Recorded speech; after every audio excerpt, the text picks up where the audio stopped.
Assalamualaikum warahmatullahi wabarakatuh. Waalaikumsalam. Bismillahirrahmanirrahim. Alhamdulillahirabbil alamin wa bihi nasta'inu ala umuri dunya waddin. Wassalatu wassalamu ala asyrafil anbiya'i wal mursalin sayyidina wa maulana Muhammadin khatamin nabiyyin wa ala alihi wa sahbihi ajmain, amma ba'd. Sahabat anak rantau dimanapun berada, alhamdulillah kita ketemu lagi sama guru kita Bapak Ustadz Rahmat Lombok yang memiliki channel Ilmu Makrifat Rahmat Lombok ya. Ini sekarang hari ini tanggal berapa nih? Hari Selasa tanggal 27 November. Tanggal 27 September ya. Ya. 2022. Kita sekarang mau jualan ke perkebunan kelapa sawit Rimba Matoa. Lanjut lagi kita ke perkebunan kelapa sawit Sinarmas ya yang ada di Lereh. Nanti kita pulang sekitar tanggal 11-12 ya. Alhamdulillah, sebelum kita bekerja kita ini dulu ya, sowan dulu, bertemu dulu sama guru kita agar kita dapat pencerahan, agar kita dapat jalan ya. Kita direfresh dulu otak kita ya, direfresh dulu.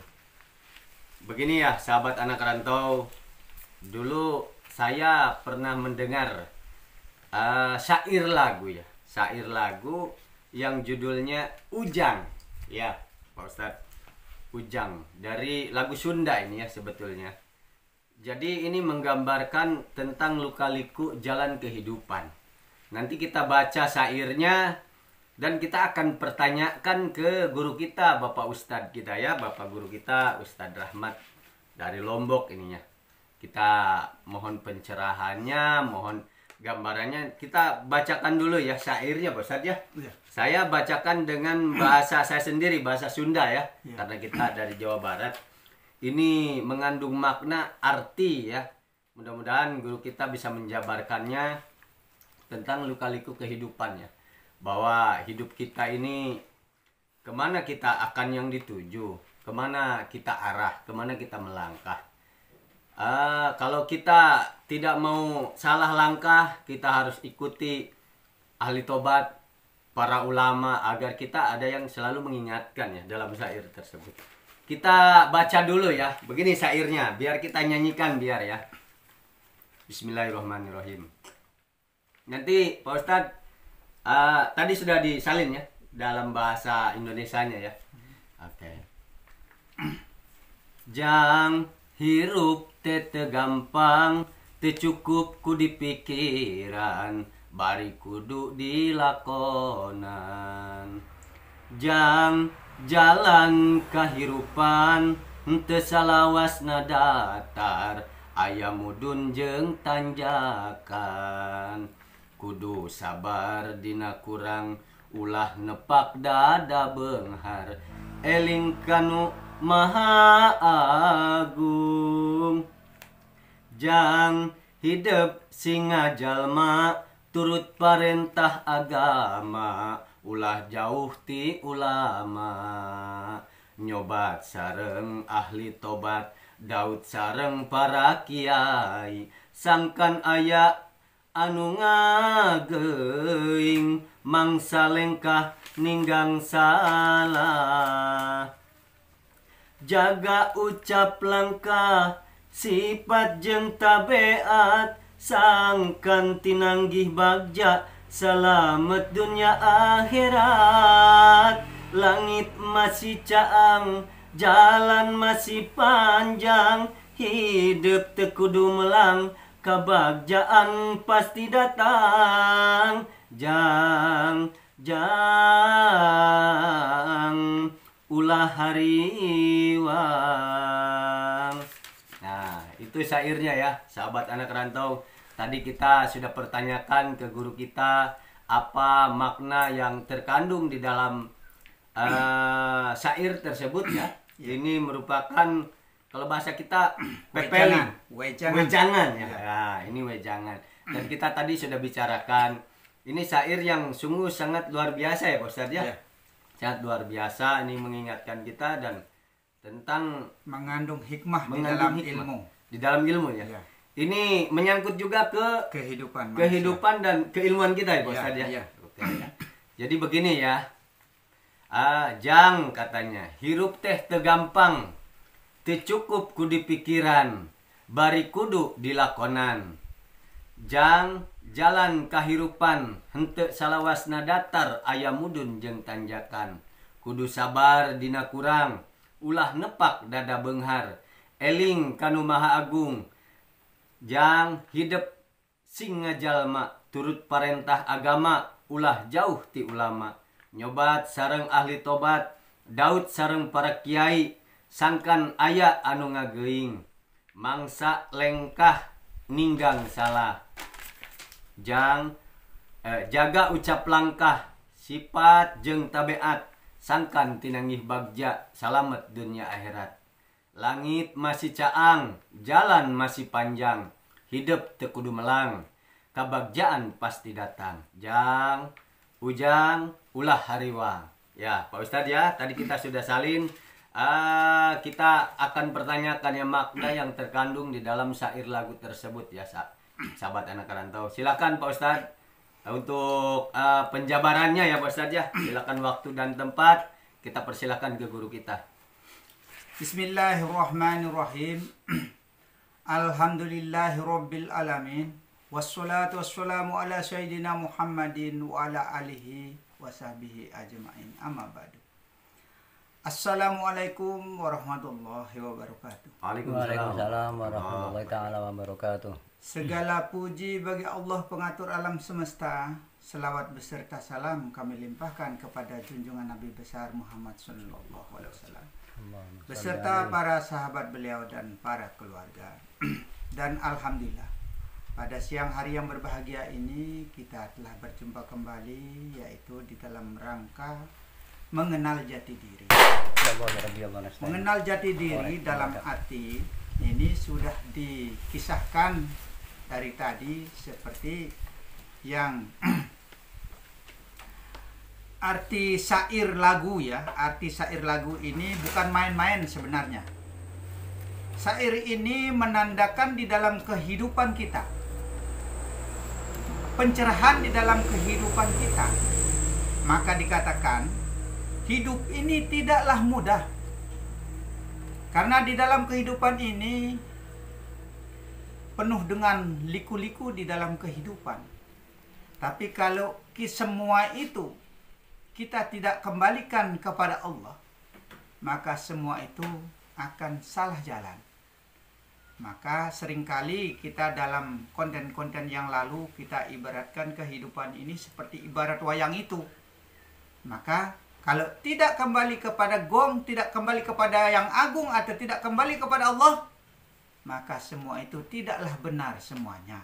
Maka semua itu datangnya dari Allah, maka kembalinya kepada Allah, maka semua itu adalah disertai Allah. Maka dikatakan di dalam syair lagu tadi itu adalah hidup ini tidaklah mudah, tidak gampang di dalam kehidupan ini. Sebenarnya mudah bagi orang yang memahami ilmunya, susah bagi orang yang tidak paham mengenai ilmunya. Nah, itu. Maka di dalam syariat ya, itu pengetahuan kita hanya di bidang syariat saja.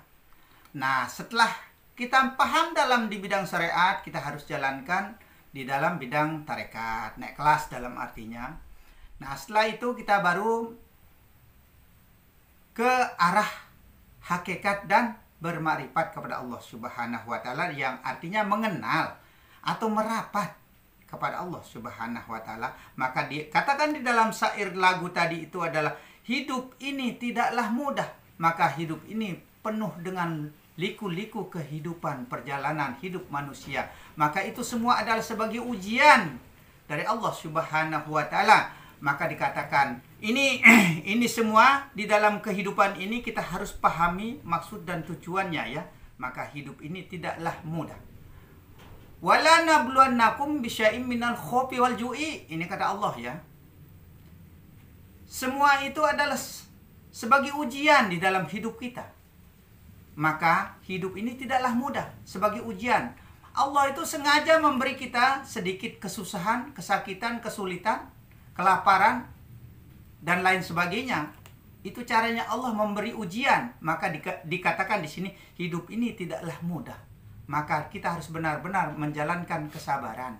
Harus benar-benar kita menjalankan kesabaran. Maka kita harus sabar, sadar, berakhlak, berbudi pekerti, sopan santun, bertata krama, berwibawa, merendah diri, dan mau mengalah. Tidak sombong, tidak angkuh, tidak riak, dan takabur. Insya Allah kalau ini semua bisa kita jalankan, berarti insya Allah mudahlah hidup itu. Tapi kalau kita tidak paham mengenai ilmunya, tidaklah mudah untuk kita jalankan kehidupan. Karena sabar ini mudah diucapkan di lidah, tapi untuk dijalankan itu sangatlah susah, sangatlah sulit. Maka dikatakan hidup ini tidaklah mudah. Maka semua itu adalah sebagai ujian di dalam diri manusia. Maka semua itu kita harus pasrahkan kepada Allah, kembalikan kepada Allah. Semua itu adalah datangnya dari Allah, untuk Allah, dan dengan Allah. Nah ini. Dalam syair yang kedua ya dikatakan tidak cukup untuk dipikirkan. Tidak cukup untuk kita pikirkan. Nah, jangan kita pikirkan kehidupan ini. Kalau kita pikirkan kehidupan ini bisa stres kita. Terimalah kenyataan, terimalah keadaan, terimalah apa yang telah dianugerahkan oleh Allah Subhanahu wa Ta'ala. Kita harus banyak-banyak bersyukur kepada Allah Subhanahu wa Ta'ala. Karena berapa banyak nikmat yang telah diberikan oleh Allah Subhanahu wa Ta'ala sehingga tidak bisa terhitung jumlah nikmat yang kita diberikan oleh Allah Subhanahu wa Ta'ala. Tidak bisa terhitung. Berapa banyak sudah yang kita telah ungkapkan di dalam channel-channel yang lalu. Tidak bisa terhitung nikmat yang telah diberikan oleh Allah Subhanahu wa Ta'ala kepada kita. Tidaklah kita bersyukur bahwa nikmat yang telah diberikan oleh Allah Subhanahu wa Ta'ala yang segitu banyaknya. Tapi tidak kalah yaitu nikmat iman dan takwa kepada Allah Subhanahu wa Ta'ala. Itu juga harus dijalankan. Nah, juga harus dijalankan. Seperti ibadah ya, bukan kita begitu belajar mengenal diri baru ibadah kita lepaskan. Ini perintah Rasulullah ya, perintah Rasulullah. Bukan dalam makrifat kepada Allah itu kan lalu kita itu tamatkan sholat, bukan seperti itu. Harus mau berjalan, harus mau menjalankan. Itulah syariat dan tarekat. Kalau kita tidak mau berjalan, kapan mau sampai ke tujuan? Ibarat kita diam di rumah mau ke Jawa, diam saja di rumah, kapan mau sampai di Jawa? Nah, seperti itulah. Maka kita harus jalankan dalam kehidupan ini. Bagaimana cara menjalankan kehidupan ini supaya benar-benar kita sampai kepada Allah? Kuat-kuatlah bertauhid kepada Allah Subhanahu wa Ta'ala. Kuat-kuatlah menyebut nama Allah Subhanahu wa Ta'ala. Dan mau sholat 5 waktu, berpuasa, berzakat, dan menjalankan semua apa yang telah diperintahkan oleh Allah Subhanahu wa Ta'ala. Nah, itu. Syair yang selanjutnya ya, tidak sembarang orang membuat syair lagu ya. Tapi kadang-kadang kita hanya sebatas mendengar saja. Tidak bisa kita renungkan maksud dan tujuan faedah daripada lagu itu. Sebenarnya semua lagu itu orang membuat syair itu penuh dengan hikmah, penuh dengan renungan, hikayat ya. Betul-betul ditafsirkan. Itu supaya benar-benar kita ketahui dalam kehidupan kita ini, yaitu jalan kehidupan itu tidak selamanya rata. Penuh dengan liku-liku kehidupan. Maka liku-liku kehidupan ini, ingatlah semua itu adalah ujian dari Allah Subhanahu wa Ta'ala. Maka dikatakan wala nabluwannakum bisyai'im minal khawfi wal ju'i. Allah itu sengaja memberi ujian dengan berbagai macam cara, sedikit kekurangan, kesakitan, dan lain sebagainya. Seperti itulah. Nah, ada turunan, ada juga tanjakan. Nah ini, setiap ada turunan pasti ada tanjakan. Ini menandakan dari Rahmanir Rahim, dari Bismillahirrahmanirrahim. Semua itu berpasang-pasangan. Ada miskin, ada kaya. Ada turunan, ada tanjakan. Ada tikungan, ada yang lurus. Maka kita cari jalan yang lurus. Bagaimana caranya mencari jalan yang lurus? Kita harus benar-benar Jalankan apa yang telah diperintahkan oleh Allah Subhanahu wa taala dan tinggalkan apa yang merupakan larangan-larangan Allah. Kalau ini katanya tidak boleh sudah. Begitu saja. Ini katanya wajib, ya kita jalankan. Maka adanya hukum wajib, sunat, haram, makruh, mubah, sah, dan batal. Semua hukum ini harus kita jalankan. Itulah perjalanan daripada syariat. Nah itu. Nah, harus sabar pada saat kurang. Nah, kita harus banyak-banyak bersyukur. Menerima pemberian Allah, rezeki dari Allah banyak sedikitnya. Kalau kita tidak bisa mensyukuri nikmat atau rezeki yang telah diberikan oleh Allah Subhanahu wa taala, ini kita selalu merasa kurang, tidak pernah merasa cukup, tidak pernah merasa lebih. Kita harus sabar. Kita harus sadar. Nah itu. Tapi kesabaran ini sangatlah susah ya. Susah untuk kita jalankan kesabaran itu. Sesungguhnya barang siapa yang mampu menjalankan sabar di dalam ujian dan berliku-liku kehidupan yang telah diberikan oleh Allah Subhanahu wa taala. Berliku-liku jalan kehidupan maksudnya. Kita harus benar-benar menjalankan kesabaran. Kalau kita tidak mampu bersabar, nah disinilah kita selalu merasa kurang. Nah itu. Maka kita harus mensyukurilah nikmat. Banyak atau sedikitnya kita harus syukuri. Karena semua itu adalah sudah merupakan ketentuan dari Allah Subhanahu wa taala. Kita mau lebih, tidak bisa. Karena sudah ada garisnya. Toh juga sekalipun kita merengek terus meminta kepada Allah. Kalau Allah sudah menetapkan sekian, Allah itu tidak bisa dirubah perkataan Allah itu. Tidak bisa dirubah ketentuan Allah itu. Makanya ya, sebenarnya khususnya bagi orang-orang yang mendalam, bagi di dalam agama itu ya, benar-benar mendalam dalam agama itu, sudah tidak banyak permintaan kepada Allah. Kenapa? Karena dia sungguh malu untuk terlalu banyak permintaan kepada Allah. Malu dia. Kurangkah nikmat yang diberikan oleh Allah Subhanahu wa taala? Tidak. Allah memberikan nikmatnya sampai tidak terhingga apa yang ada di dalam dirinya maupun apa yang ada di luar dirinya. Itulah caranya Allah memberikan nikmatnya kepada hambanya, tapi hamba yang tidak pernah merasa bersyukur kepada Allah Subhanahu wa taala. Maka kita harus sabar. Karena sabar ini ya, sesungguhnya barang siapa yang mampu menjalankan kesabaran, maka dia akan menjadi kekasih-kekasih Allah Subhanahu wa taala. Amin. Nah, di dalam kehidupan ini ya, kita itu diberikan ujian dan berbagai macam cara. Semakin kita mengatakan diri kita dekat kepada Allah, semakin kita taat kepada Allah, semakin kita akan diberi ujian. Sebatas mana kesabaran kita? Maka, tapi kalau kita mampu menjalankan kesabaran itu, insya Allah akan diangkat derajat kita sebagai khalifah atau kekasih Allah yang dekat kepada Allah Subhanahu wa taala. Amin. Nah, itulah kita maka harus benar-benar jalankan kesabaran. Tapi sabar kita tidak ada, malah mencaci orang, memaki orang, memfitnah orang. Tidak benar cara itu. Kita saling gotok-gotokan, saling sikut menyikut di dalam agama saja seperti itu caranya kita. Padahal kita sesama Islam, saling siku menyiku, saling gotok-gotokan. Itu tidak benar. Agama bukan untuk bercecok, agama bukan untuk berpecah belah. Bagi orang yang masih mau menjalankan perpecah belahan, sikut menyikut, itu sebenarnya bagi saya itu belum begitu memahami isi kandungan di dalam agama itu. Karena Rasulullah mengajarkan bahwa kita itu harus benar berakhlak, berbudi pekerti, dan sopan santun. Itulah maka ciri orang yang akan masuk surga itu, kata Rasulullah, apabila seseorang itu selalu baik kepada sesama manusia. Renungkan ini. Dan kedua, kata Rasulullah, apabila seseorang itu pernah mendapatkan petunjuk dari Allah Subhanahu wa taala, maka bukalah ilmu pengenalan kita ini.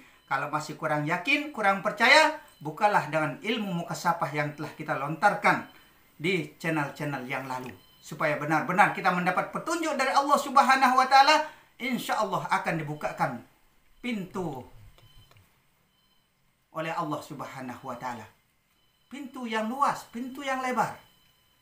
untuk kita menuju kepada Allah Subhanahu wa taala. Itulah keyakinan, itulah iman yang mutlak untuk kita sampai kepada Allah Subhanahu wa taala. Tidak melalui guru saja. Kita berguru untuk kita menggurui diri kita sendiri. Kita berguru itu untuk kita menggurui diri kita sendiri. Itulah guru yang mursyid. Karena sesungguhnya di dalam diri ini adalah Allah. Maka hidup ini adalah hidupnya Allah yang ada di dalam diri manusia. Jangan beranggapan bahwa hidup ini adalah hidupnya kita. Kalau kita memiliki hidup, Allah sudah mengakui semua itu adalah kepunyaannya. Milikku kepada Allah. Maka kembalikanlah semua kepada Allah Subhanahu wa taala. Jangan menjadi hak milik kita. Itu semua adalah pinjaman dari Allah Subhanahu wa taala. Maka kita meminjam hidup, meminjam kalam, meminjam kuasa, meminjam kehendak, meminjam pendengaran, meminjam jasad. Semua itu pinjaman. Jangan kita mau memiliki utang kita. Kembalikanlah kepada Allah. Maka semua itu datangnya dari Allah. Maka kembali kepada Allah, yaitu dari Allah untuk Allah dan dengan Allah. Inna lillahi wa inna ilaihi raji'un. Yaitu jangan tepuk dada di kala kaya. Jangan sombong diri, jangan bangga. Sesungguhnya yang sombong, bangga, angkuh, riya dan takabur, bangga karena keilmuannya, bangga karena keahliannya, bangga karena kepintarannya, bangga karena kekayaannya. Sesungguhnya orang ini adalah orang-orang sombong di hadapan Allah Subhanahu wa taala. Sesungguhnya orang sombong akan dihapuskan amalannya sekalipun 70.000 tahun dia pernah ibadah, akan dihapuskan ibarat debu di tiup angin. Berarti dalam artinya selamanya kita ibadah, kalau kita masih membawa sifat sombong, angkuh, riya dan takabur, berarti kita itu tidak ada artinya. Maka kita pahamlah ilmunya, yaitu dari syariat, tarekat, hakikat dan makrifat. Kalau kita hanya sebatas syariat saja, itulah bikin kita gotok-gotokan terus. Itulah bikin kita sikut menyikut terus. Ilmu Allah, ingat, ilmu Allah itu luas, ilmu Allah itu banyak.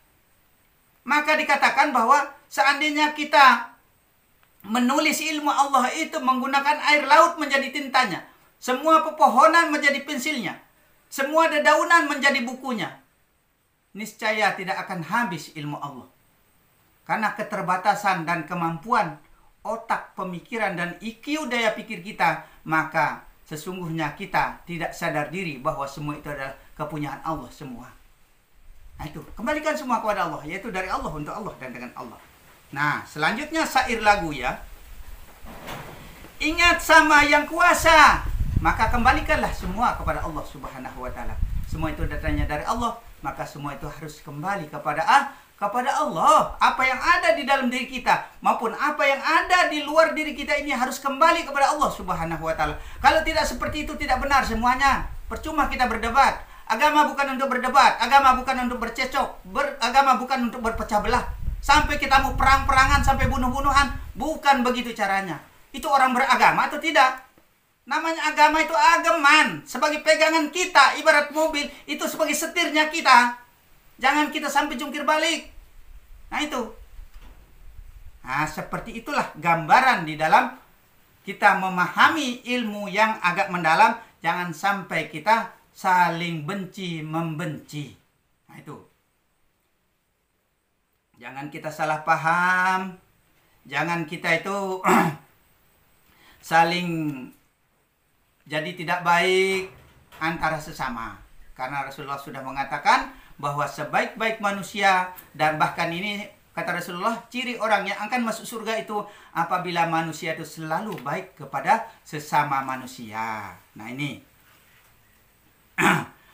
turut perintah agama. Harus menjelma. Nah, kita harus menjelma. Nah, dalam artinya wujud Allah itu meliputi apa yang ada di bumi dan di langit. Termasuk wujud kita ini, rupa kita yang dalam, bukan yang luar yang saya maksudkan ya, jangan salah paham ya. Bukan yang luar saya maksudkan. Wujud yang dalam ini adalah rupa yang luar.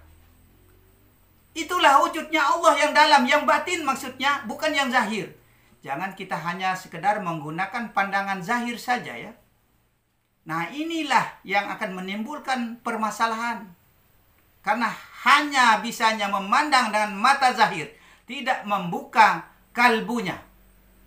Nah itu, kita harus membuka kalbu, hati kita. Itu yang disebut dengan Baitur Rahim. Baitur Rahim itu tempatnya Allah itu di dalam kalbu. Sebenarnya bukan di masjid tempatnya Allah itu. Sudah sering saya ke masjid, tidak pernah saya temukan Allah ada di masjid sana. Sudah sering saya ke masjid kok. Saya khotbah, saya ceramah. Saya juga jadi imam insya Allah dan izin Allah. Tapi tidak pernah saya bertemu dengan Allah di masjid itu. Tapi bukan dalam artinya saya membenci masjid. Masya Allah dibikinkan rumah sama manusia kalau masjid yang jelek. Berarti rumah Allah jelek berarti. Bukan kita menyinggung ya. Bukan kita menyinggung. Nah seperti itulah gambaran. Itu merupakan tamsil. Perumpamaan di dalam diri manusia. Nah itu. Kalbu mu'minin Baitur Rahim. Rumahnya Allah itu adalah batinnya manusia. Maka tunjukkanlah batin ini kepada Allah Subhanahu wa Ta'ala. Sampai disinggung seperti Sunan Kalijaga. Saya dengar ya.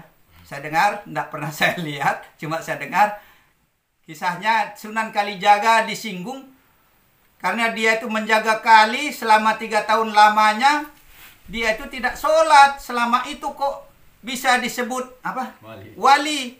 Tidak zakat. Tidak zakat, tapi kemampuan dia diterjang banjir pun tidak hanyut. Sampai batas leher tertutup dengan pasir, sampai lumutan, tertutup golor, tali. Tapi kenapa dia tidak hanyut? Atas kehendak Allah, kebesaran Allah. Kudrat, iradat, ilmu, hayat sama besar kalamnya Allah.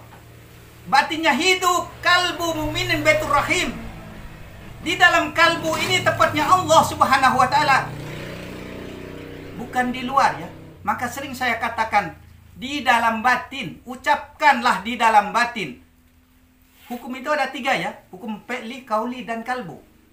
Kalau khususnya bagi orang yang mendalam ilmu ya, dihilangkan hukum fi'li, tidak menggunakan secara lisan. Tapi di dalam sholat memang harus fi'li, qauli, dan kalbu. Itu diucapkan secara lidah, dikerjakan oleh anggota tubuh, dimaknakan di dalam hati, direnungkan, dihayati di dalam hati. Ketiga hukum ini harus dipakai, harus digunakan. Tapi bagi khusus orang yang mendalam ilmu, dia hilangkan hukum fi'li. Dia hilangkan hukum jasad, pekerjaan badan. Semua batin, yaitu batinnya Allah. Itu yang jelasnya. Maka hati ini selalu dia tunjukkan kepada Allah. Hati ini selalu dia sucikan kepada Allah. Maka dikatakan kalbu mu'minin Baitur Rahim. Kenapa dikatakan demikian? Hidup batinnya. Batinnya selalu ditunjukkan kepada Allah. Tidak pernah lupa, tidak pernah luput dalam kesehariannya. Siang dan malam. Kalau satu hari kita ingat kepada Allah, menyebut nama Allah di dalam batin, baru 50% loh. Kalau siang malam, baru 100%. Mampukah kita seperti itu? Tiada tidur, tidak lena, tidak kerja, tidak makan, berzikir terus. Tidak mampu kita seperti itu. Maka pantas Rasulullah menganjurkan kita, kejarlah duniamu seakan-akan kamu akan kekal untuk selamanya. Tapi jangan lupa akhiratmu, seakan-akan kau akan mati esok pagi. Paling tidaknya sekurang-kurangnya 50% lah nilai kita ibarat orang sekolah. Itu saja masih merah nilai kita. Nah itu, kalau masih merah, kalau satu hari kita tunjukkan batin kita kepada Allah, atau satu malam pun kita tunjukkan batin kita kepada Allah, siangnya kurang, itu masih kurang, masih 5. Masih merah nilai kita. Maka kalau masih merah nilai kita, lulus atau tidak kalau sekolah? Tidak. Belum toh? Belum, Nah, belum. seperti itulah. Maka tunjukkanlah batin kita kepada Allah Subhanahu wa Ta'ala. Masih nilai C belum. Ya, seperti itulah. Maka kita ini harus benar-benar tunjukkan jiwa dan raga kita. Bahkan semua apa yang ada di dalam diri ini bisa menjadi ibadah. Di dalam gerak, ingat geraknya Allah. Di dalam hidup-hidupnya Allah. Di dalam kehendak-kehendaknya Allah. Kudrat, iradat, ilmu, hayat sama besar kalam. Nah itu. Semua. Di dalam pendengar, ingat pendengarnya Allah. Di dalam pandangan, ingat pandangannya Allah. Semua itu adalah atas kehendaknya. La khawla wala yang ada pada diri manusia. Tiada daya, kuwata ilah kecuali Allah. Nah itu.